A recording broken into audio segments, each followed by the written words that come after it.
Hello. Did you like the film? Please welcome the director, Byron Howard. Wow. Hi, everybody. How are you? This is awesome. Okay, wait. I want to take your picture. Can we bring the house lights up so I can take their picture? Hold on a second. Yeah, of course, yeah. All right, let's see. All right, you got to smile. All right, you back there. Last row, smile. Ready? Hold on. Hold on. I try this. All right. All right, now I'm going to do a selfie. Hold on. All right. All right, ready? Ah!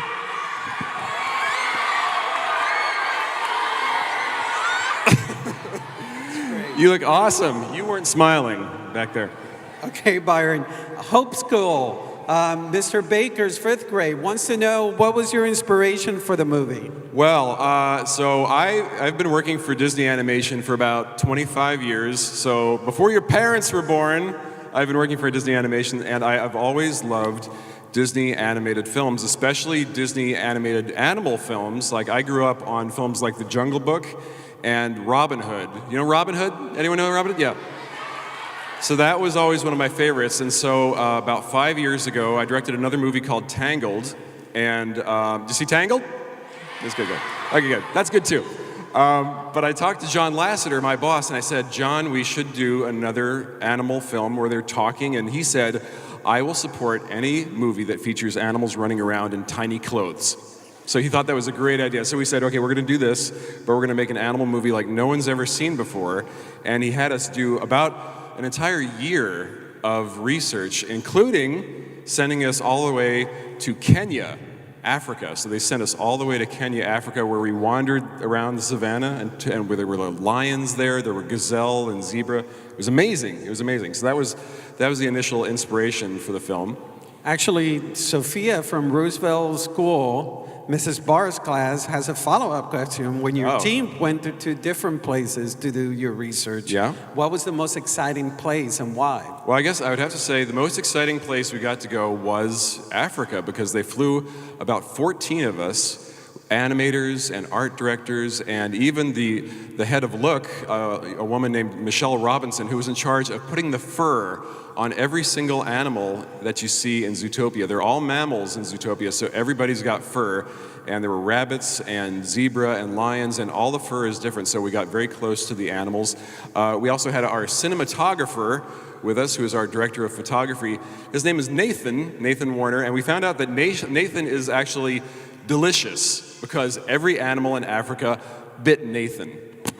He was bitten by an ostrich, a zebra, and I'm trying to think of what else. Oh, and there was a cheetah. There was a cheetah that leapt on him and bit him a little bit. But he's fine. He's all good. But it was a very good, informative trip. And Christian from the Roosevelt School wants to know, what do you think are the most important lessons people can learn from Zootopia? Well, I got to say, I saw your artwork backstage, and thank you guys so much for doing that. I was so amazed and impressed by that. I think they're going to bring it out. Are they going to bring out the artwork? We're going to bring out the artwork. Can we bring out some of the artwork that you guys did? Yeah. And this was amazing to me. I love all this stuff. Look at this. This is crazy. Look at this parade of you're very talented artists and artwork.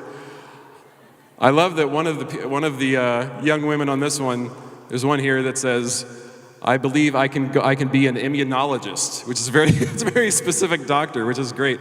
But all this stuff is amazing, and all the messages that you guys wrote up here are exactly what we were trying to get across with the movie, that you can do anything you want, you can be anything you want.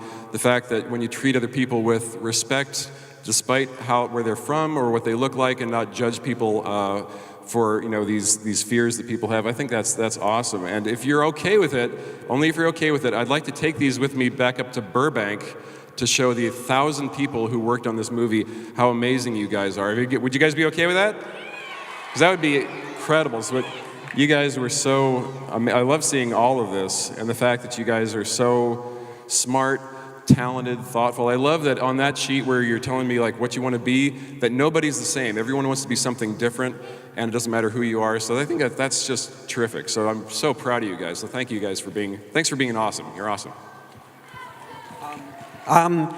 Mrs. Baudet's class wants to know, why did you choose Judi to be a police officer? That's a really good question. So when we were talking about making the movie years and years ago, we thought, okay, what animals should we use? And we thought, well, a little bunny wanting to be a police officer is kind of funny, because little bunnies aren't the type that would be thought of as being big and tough. Like in Zootopia, you can tell all the cops are big, tough animals like rhinos and Cape buffalo and elephants, big, tough animals. So a little rabbit wanting to kind of step outside of what rabbits normally do is great for the story, because the story is about bias and people not understanding other people. And so she's going to run into a lot of problems when she gets to the big city and figures out that, well, not everybody thinks I can be a cop. And you can even hear that, like, bunnies don't like to be called cute. You know, some other bunnies can call some bunnies cute, but when other people do it, it's not as nice. And so when Judi gets to the city, she figures out pretty quickly that she's going to have to work extra hard to prove herself. And that's what I love about her. I love that Judi, like, never ever gives up. She always is so determined and really wants to make a difference in the world. And that's why she tries so hard.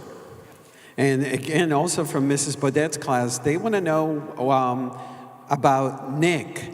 And did you like the movie idea better when Nick was the main character? I guess they know something. Oh, you guys have been doing your research. Yeah, so at one point, about 2 years ago, the movie was actually very different. The movie was actually told from Nick, the fox's point of view. And in that version, the city was very broken. It was two sides, the mammals, the predators versus the prey. And the problem is that the city was just not a very appealing place. Like, the audience would watch the movie and no one wanted Nick to stay in the city. They wanted him to just get out of there. So one of the things we did was we flipped the movie so that it became Judy's central story. And she's the one who kind of carries you through the film. Even though Nick and Judi are both the central two characters, it really did become about sort of Judy's journey and about Judi kind of learning about herself and figuring out that this whole issue with prejudging people is something that even a very smart, very forward-thinking young rabbit can experience, because she has to figure that out for herself. Mm-hmm. And Andrew Janigian. Andrew, are you here? Andrew, woo! Okay. He wants to know. He wants to know, what is your favorite animal, and did you include it in the movie? Oh, well, you know, my favorite animal. Now that this movie has come out, I love foxes. I wanted a fox when I was a kid. I begged my father to get me a fox. I wanted a real live fox as a pet, and he kept saying, no, we'll get a dog instead. But I was very insistent. I wanted a fox, and he said no for about a year, and I would not let up. I kept pestering him. I was about maybe 7 or 8 years old. Finally, he took me to a zoo where he had the zookeeper bring out a real fox, and I learned that foxes are really hyper, like they're just kind of like always all over you, and they're very and they're not good pets. And so my father made a good point. So at that point, we just got a dog, and I was happy from that point on. So. Okay. Carver from Ms. Brown's 5th grade class wants to know, why did you make the sheep evil? Oh, the sheep. Well, you know, the sheep in the movie, I guess you could say that the sheep are not all of the sheep are evil, but they kind of, a lot like sheep in the wild, they kind of follow their leader. And this is a very interesting fact. Bellwether, the name Bellwether, if you look at this up on Wikipedia, if people who work with sheep know this, like a bellwether is a very smart sheep in the herd, and usually they put a bell on that sheep because she tends to lead the rest of the herd. So that's why we named Bellwether, who's the villain in this movie, Bellwether, because she's like the smart sheep, and so that's why the rest of the sheep follow her. So, yeah. Okay, and Tiago wants to know, how did you come up with the idea to make a film with animals behaving, talking, and using resources like humans? Well, you know, that all came from Robin Hood. Again, like I looked back at Robin Hood, and we talked about it, and the really fun thing about this movie, as you guys know, is that these guys use cell phones, and they have modern technology just like us. They have to go to work. There are lawyer animals, there are doctor animals, there are police officer animals, and so anything that we experience in our world, they experience too. So we thought that was a very fun thing to say, and that's even true of like sloths at the DMV. You guys are too young to know what the DMV is like, but trust me, in a couple of years, you're going to know. And you're going to wait in line there, and you'll see why that scene's so funny. You'll see why your parents are laughing so much. And the Hollister School wants to know, about the name Zootopia. Yeah. Why did you name the movie Zootopia? Oh, that's a very good question. So why did we name the movie Zootopia? Well, I thought it would be great to combine something about animals with something about a grand, idealized city. And if you look up the word utopia, that means a city that is a perfect, wonderful paradise of a city. So we thought we'd combine utopia with zoo from animals, but overseas we found out for some legal reasons, we couldn't use that in Europe. So in Europe it's actually called Zootropolis, and in most of European countries. But then in Germany, we found out we couldn't use Zootopia or Zootropolis, so it's called Zoomania over there. And then in China, we couldn't use any of those, and so over there, it's called Crazy Animal City. It's true, it's real true.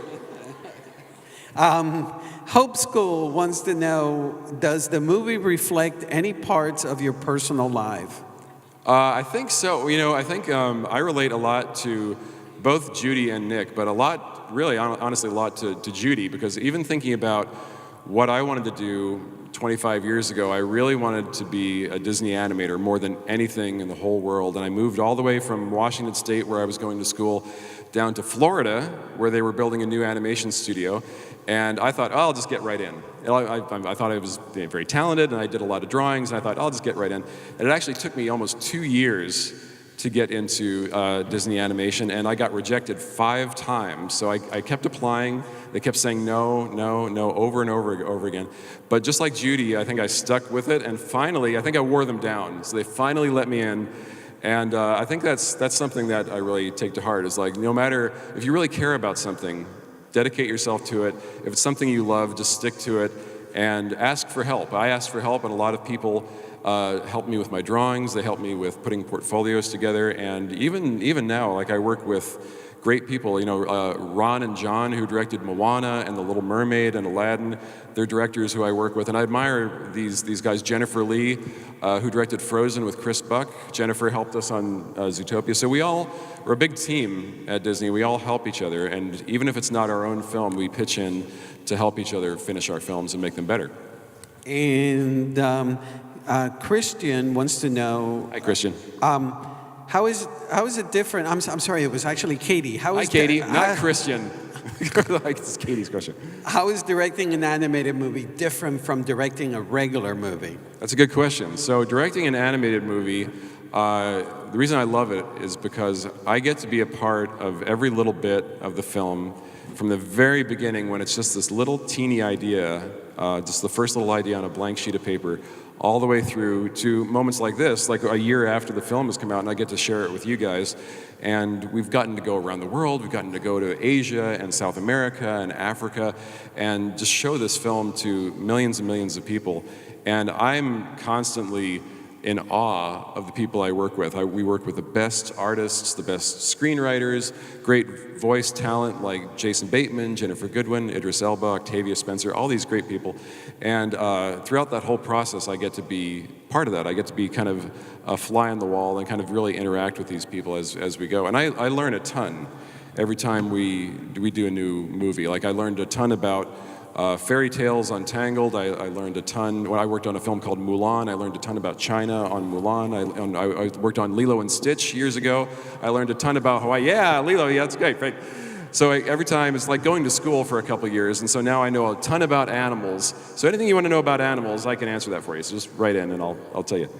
Yeah, and actually, they want to know, how difficult was it to imitate the animals, and how long did it take you to do that? That's a good question. We have a group of about probably 60 or 70 animators at Disney, and they work on every film, and they're very particular. They're very detail-oriented, so they will watch animals and they'll try to record in their brains how each animal moves. And if you watch, giraffes we saw in Africa, when you see them run, they actually look like they're running in slow motion because their legs are so long. And so if you see giraffes in the movie running, it's just like that. Gazelles don't just like walk across the plaza in Zootopia, they kind of bounce across. And so every animal has its specific movement. And just like Nick and Judi, like Judi, being a rabbit, she'll do this thing, it's called binkying. And it's called, binkying is when a rabbit will jump and kind of spin in the midair. And there's one point in the movie where a rhinoceros is walking along the street and almost steps on Judi, and she'll do that little rabbity thing, and she'll kind of hop out of the way. And so we thought, it'll be interesting to kind of keep them more or less human when they're doing acting, like I am now. But when they're scared or tense, then they'll go more into their sort of animal instincts. And the animators had a great amount of fun with that. Well, we have another group coming in to watch Zootopia, so we have to wrap this up. Let's give a big round of applause to Byron. Thank you, guys. Thank you so much. And thank you again for this. These are amazing. And thank you so much, and awesome. Thanks for coming out.